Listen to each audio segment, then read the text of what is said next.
Las apps de citas prometían amor, conexión e incluso felicidad, pero lo que realmente consiguieron fue crear un imperio multimillonario basado en la soledad. Detrás de cada swipe hay un algoritmo, un modelo de negocio, pero hay una pregunta que nadie se quiere hacer y es: ¿realmente queremos encontrar a alguien o simplemente no queremos estar solos? Soy Dan y hoy te voy a explicar cómo el amor se convirtió en suscripción. Woo! Yeah, baby! That's what I've been waiting for. That's what it's all about. Woo! Pues hoy hablaremos de las apps de citas y creo que como alguien de 29 años puedo dar una opinión más que sincera y un poco más fundamentada que, por ejemplo, alguien de 20 años. A día de hoy, casi 2026, a la vuelta de la esquina, las apps de citas las han usado prácticamente todo el mundo. Todos hemos visto a lo largo de los años y con el uso continuado de estas aplicaciones que la experiencia del usuario iba decayendo poco a poco. Experiencias que hace unos años eran bastante buenas y tenían sus limitaciones con el tema del freemium, que es básicamente pues, lo que todos conocemos como pasar por caja si quieres que te vea más gente o que estés más presente. Pero claro, para entender mejor las aplicaciones de citas y las webs de citas hay que volver un poco en el pasado y hay que explorar un poco cómo comenzaron todas estas cosas. Más que nada para tener un mejor entendimiento de cómo las aplicaciones de citas, las webs de citas han ido moldeando las relaciones hoy día. Pues corría el año 95 y los bares, los restaurantes, las discotecas rebosaban de gente. Era el ambiente perfecto para conocer a tu media naranja. Era algo que ibas a través de amigos, incluso pues hablar con gente desconocida era lo más normal del mundo, ¿no? Y apenas entonces internet y el email estaban ahí con nosotros, pero no tenían tanta prevalencia, no se usaban tanto. Tenían un uso extenso, pero justamente para este tipo de cosas no estaba todavía tan normalizado. Entre todo este mercadillo de aspiraciones por la persona ideal, Match.com supo aprovechar muy bien esta oportunidad. Y en este caso aprovechó el tren de que el internet y el email pues acompañaban muy bien para empujar a la gente hacia una nueva época de citas. En este caso, hacer, digamos, un giro de 180 grados de pasar de hacerlo en persona a hacerlo en línea. Aún así, por aquella época el internet, a pesar de que había gente que ya lo usaba a nivel doméstico en sus casas, seguía siendo algo que no estaba tan extendido, pero aún así ofrecía una muy buena oportunidad para conocer a gente que está lejos de ti. En este caso, pues claro, si no conoces a nadie en tu ciudad y sientes que ahí no podría estar esa persona ideal, nadie te podría detener en hacerte una cuenta en Match.com y simplemente coger y hablar con alguien que está pues, en otro estado, por ejemplo. En este caso, esta aplicación, esta web de citas surgió en Estados Unidos. Aún así, en esa época no había mucha gente que usara las webs de citas, incluso el tema de la conexión a internet, tener un ordenador, pues no se les daba un uso orientado a conocer gente en línea, mayoritariamente, al menos para la gente de mayor edad. Pero en este caso, al ser, digamos, no era como un club exclusivo, pero no todo el mundo estaba muy al loro de que tú podías conocer al amor de tu vida en internet. Además, llegaron a las noticias service called Match.com. When I first logged on, it was kind of exciting to think that, maybe I could meet somebody on the internet. It is a fun thing to look through all the guys and see their pictures and profiles. Y llegaron a ser 100.000 usuarios registrados. Match.com asentó las bases para las citas online muy rápidamente. De hecho, crecieron muy deprisa y llegando a ser adquiridos por empresas como la IAC o Interactive Corp. Pero después de un par de operaciones corporativas, finalmente se separaron en 2009 de la IAC y se convirtieron en Match Group.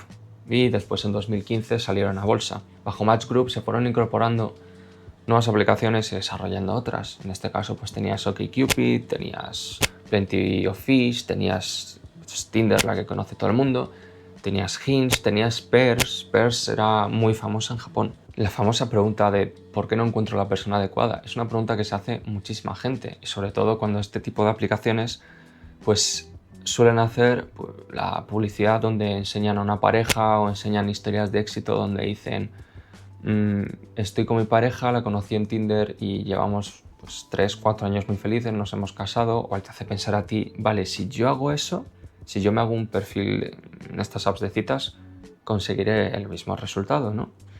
Pues no siempre es así, o al menos actualmente no se parece en nada a lo que era antes. Sí que es verdad que las apps de citas, las webs de citas en su día eran muchísimo mejores, ofrecían una mejor experiencia al usuario y te sentías más visto. Eran aplicaciones que digamos que disfrutabas usando y que no tenían tanto protagonismo en tu vida, porque al final tú las usabas un poco, conocías a alguien bastante rápido y quedabas. Pero claro, con el paso de los años estas aplicaciones han ido como disminuyendo bastante su calidad y pues obviamente priorizando el tema de ganancias.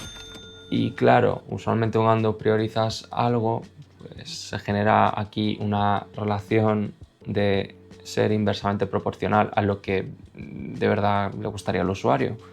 Y además, básicamente ya había un muro entre los usuarios gratuitos y los usuarios premium que crecía más y más. Y claro, aquí pues siempre te vendían que si tú pagabas, pues tendrías más ventajas, te pillabas un bus, te pillabas cualquier cosa de estas aplicaciones y te veía más gente comparado con los usuarios gratis. Pues lo que te vendían era que si tú eres un usuario premium ibas a ganar una serie de ventajas y aquí pagando pues uno piensa que vas a conseguir una mejor experiencia, pero claro, incluso a día de hoy, poco a poco, en los últimos años, los usuarios premium también han ido encontrando dificultades para usar estas aplicaciones incluso pagando. Y además la complejidad de estas aplicaciones iban aumentando año tras año.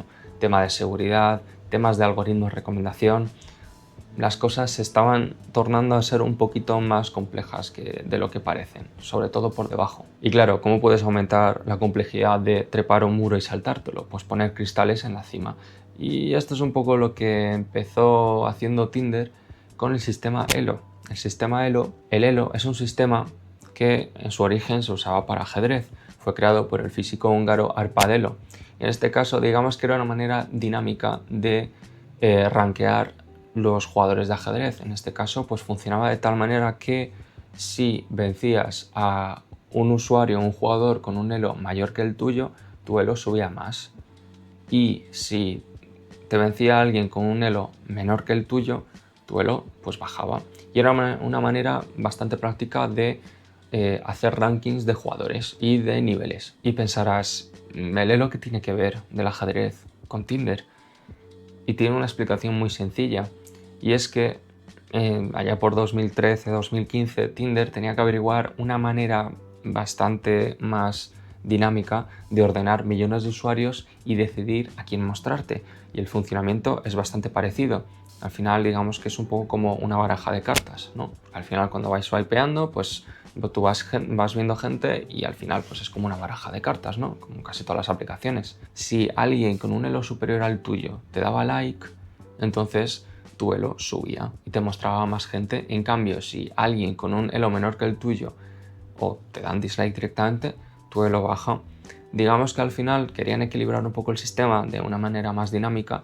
Por un lado, para no frustrar a los usuarios normales, ¿vale? Porque siempre te acaba mostrando personas con un elo superior al tuyo, pero además entre las personas que son más atractivas se mostraban entre ellos para fomentar también este tema del elo y hacer que las personas atractivas también tuvieran pues su satisfacción de verse. Aunque claro, como todo, estas aplicaciones de citas van aumentando su complejidad a nivel de usuario, no lo vamos a ver tanto, no lo vas a ver tanto. Tú vas a ver la interfaz de usuario y se desarrollan sistemas híbridos que usan inteligencia artificial para sistemas de recomendación, pues como vemos en Netflix o Spotify. Y en este caso, claro, pues tenemos cosas como que estas aplicaciones al final vigilan tus hábitos, vigilan tus reacciones, reacciones en el sentido de que te presentan perfiles y miden diferentes estadísticas de cuánto tiempo has estado en el perfil que te han presentado, cuántas veces has ido swipeando, leyendo, tiempo de reacción de cuán rápido lo has rechazado.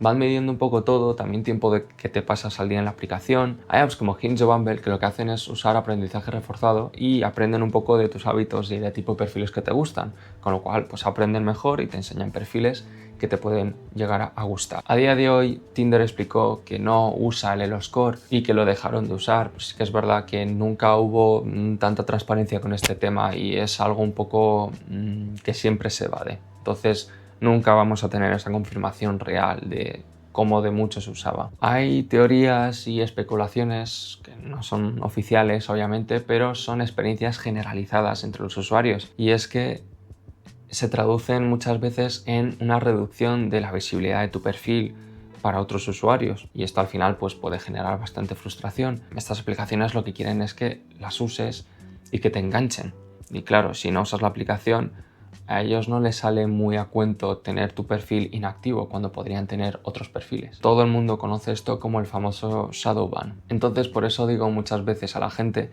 que si tienes la ligera sospecha de que tienes un shadow ban, entonces quizás no sería la mejor idea del mundo el pagar una suscripción premium, porque al final podrías tener el mismo resultado pero regalando tu dinero. Entonces pues ya sabéis. Pero actualmente se asemeja más a una técnica de ludopatía donde te vas a una máquina tragaperras, echas dinero y lo pierdes todo y no ganas nada. Otras malas prácticas que obviamente las grandes marcas no te van a admitir, que es el caso de creación de perfiles falsos para aumentar el enganche de los usuarios a estas aplicaciones de citas, no te lo van a admitir abiertamente, pero el caso concreto de una empresa coreana, Techlabs, que llevaba la aplicación de Amanda, lo que hicieron fue básicamente en la época 2020-2021 se crearon múltiples perfiles falsos de mujeres y lo que hacían era intentar enganchar mucho a los usuarios masculinos, pero al final les acabaron pillando. Y claramente esto es otra mala práctica que añadimos al listado de malas prácticas que usan estas empresas, estas aplicaciones. Y claro, cuando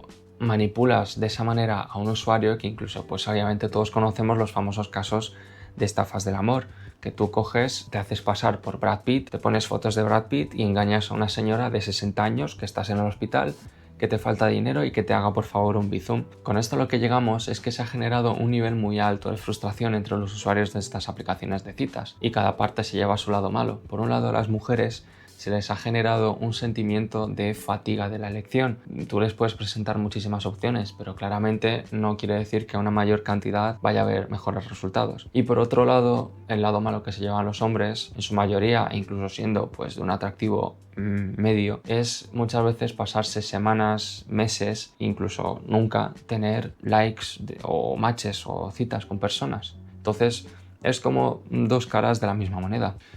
Pero igualmente este ratio difiere bastante en el tema de las aplicaciones de citas porque siempre los hombres han sido más proactivos a la hora de buscar citas online, y además de que situamos en la base de usuarios entre un 65 y un 80% hombres. Entonces claramente sabemos un poco hacia dónde tira el tema de la monetización en estas aplicaciones de citas. Hacer que los hombres paguen el premium en este caso. Entonces los algoritmos y los modelos de negocio están precisamente hechos para mantener esa simetría, porque al final saben quiénes van a pagar por el premium. ¿Cuánta gente conoces de tus amigos que te dicen odio la aplicación de Hinge o odio la aplicación de Tinder, y 2 meses después se la vuelve a instalar? Y es un círculo vicioso donde no sales de ahí y estás constantemente buscando algo. Esto es como cuando vas a la nevera, vas a buscar algo para comer, no hay nada y vuelves media hora después sin haber ido a hacer la compra esperando que haya algo diferente. Respecto al tema psicológico, se han hecho estudios de estas aplicaciones de citas y hay un estudio que se llama Swipe-Based Dating Applications Use and its Association with Mental Health Outcomes, a Cross-Sectional Study del 2020, y en este caso el estudio usa una muestra de 437 adultos, de hombres y mujeres entre 18 y 35 años. Y entonces te preguntarás, ¿cuáles fueron los resultados? Y fueron resultados bastante obvios, que cualquiera se esperaría. Y es que estas aplicaciones y su uso generaron mayor ansiedad, mayor estrés en las personas y mayor falta de autoestima. Con lo cual, obviamente, estas aplicaciones nos hacen evadir la realidad y al final no nos hacen tanto bien como parece. Y al final, el uso de estas aplicaciones de una manera intensiva acaban generando un mayor malestar psicológico, especialmente si se usa como un mecanismo de afrontamiento emocional. Las apps de citas en sí no son malas, el concepto que hay detrás de ellas es bueno para conocer a gente, Lo malo son los modelos de negocio que hay detrás, porque lo que intentan hacer es engancharte el mayor tiempo posible y al final acaba siendo como si fueras a un casino.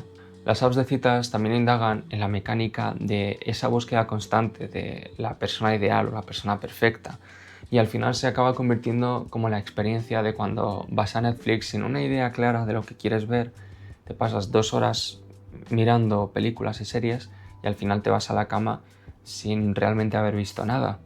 Y además hay una parábola japonesa que a mí me gusta mucho y resumidamente habla de un matrimonio japonés que la mujer le pide al esposo que querría un gato muy bonito, el más bonito de todos, y que había una isla a la que se podía llegar en barco y ahí tendría que buscar al mejor gato que existiera.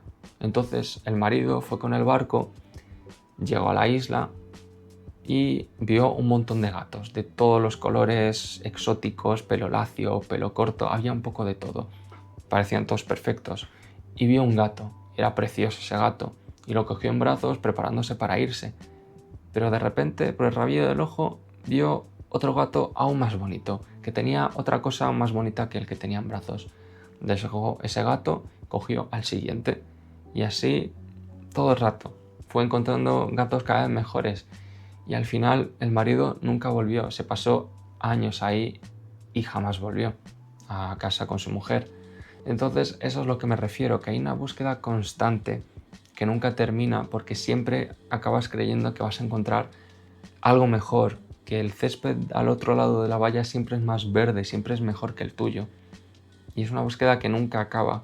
Una cosa es cierta y es que las aplicaciones de citas han ido girando poco a poco el guión y ahora están surgiendo nuevos derivados de estas aplicaciones de citas que han escuchado las plegarias de los usuarios frustrados por conocer gente donde no tienes likes, no tienes swipes, no tienes esas mecánicas de ludopatía, de engancharte en la aplicación. Entonces, ¿qué tienen de especial? Pues son aplicaciones que pueden ser tan simples como decirte fecha, hora y lugar donde tienes que estar. Y aunque no sean aplicaciones enteramente citas de uno a uno, son aplicaciones centradas en conocer gente. Vas a un sitio y cenas con desconocidos. Son aplicaciones como TimeLeft, que por cierto no estoy haciendo ninguna promoción de esta aplicación, pero es una de las aplicaciones que más anuncios me han salido al respecto. Cenas con 6 desconocidos y luego si te ha gustado alguna persona y no habéis intercambiado datos de contacto en persona, tenéis la oportunidad de dar, digamos, en este caso sí, de mostrar interés en esa persona en forma de like, se podría decir, y si hay acuerdo mutuo, pues hablas con esa persona. Y una cosa es cierta, y es que estas aplicaciones de citas, al final, sobre todo las empresas mejor asentadas que llevan más tiempo, a medida que va pasando el tiempo, no han ido escuchando del todo a los usuarios. Y parece ser que se está volviendo a...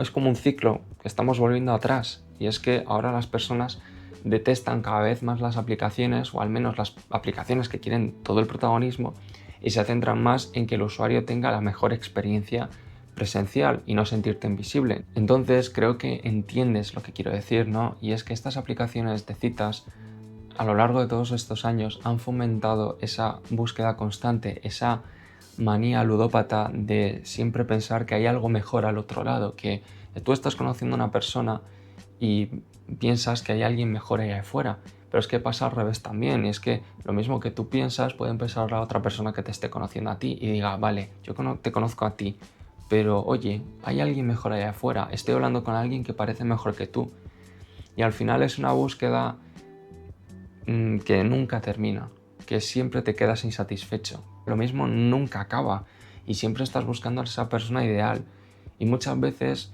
no es algo de conectividad, muchas veces es algo más físico, es que he visto a una persona que es más guapa que la persona con la que estoy. Pero claro, si te gusta la persona actualmente con la que estás, estáis a gusto, pero ves una supermodelo, ¿crees que si tú te vas con esa persona vas a estar igual de bien con la persona actual con la que estás, que tienes una conexión y estáis a gusto los dos y estáis construyendo algo juntos por irte con una persona que es más atractiva físicamente que tu pareja actual? Y ojo que al final esto te puede pasar a ti también. que le puede pasar a tu pareja que piense, vale, yo conozco a mi pareja, pero hay alguien mejor allá afuera. ¿Por qué me tengo que quedar con esa persona? Y te lo pueden hacer a ti también. Entonces, al final, es el amor, en este caso, con las aplicaciones de citas, han fomentado mucho el individualismo de mirar por ti, de es que ya sé un mínimo problema con esta persona o no me gusta esta persona porque he visto a alguien que me da un 5% más de atención, me voy con esa persona. Pero no siempre funciona, porque es lo que digo, estas mecánicas lo único que fomentan es que la búsqueda siempre sea constante y que quizás, como la parábola que dijimos antes, nunca vuelvas de la isla y por tanto nunca estés satisfecho como usuario y como persona en el amor. Vivimos una época marcada por el FOMO. El FOMO se podría traducir a algo como Fear of Missing Out, que es miedo a perderse las cosas, las novedades. Y digamos que es algo que ha ido dándole forma a la psicología de las personas a la hora de buscar relaciones. Porque además el FOMO al final ha fomentado esa necesidad de conectar rápido con las personas, pero conectar rápido en el sentido de hacer algo muy efímero, muy corto, porque siempre acabas pasando a la siguiente persona, como al final es la mecánica de los swipes. No te gusta esa persona, das swipe y pasas a la siguiente y ya está, no te complicas, no es como estar en persona y ignoras a esa persona. Y es curioso, aplicaciones creadas para conectarnos con más gente que nunca, conexiones que nunca terminan de generarse y nos acaban desestabilizando por completo. Si te ha gustado este vídeo, dale like, suscríbete y nos vemos pronto.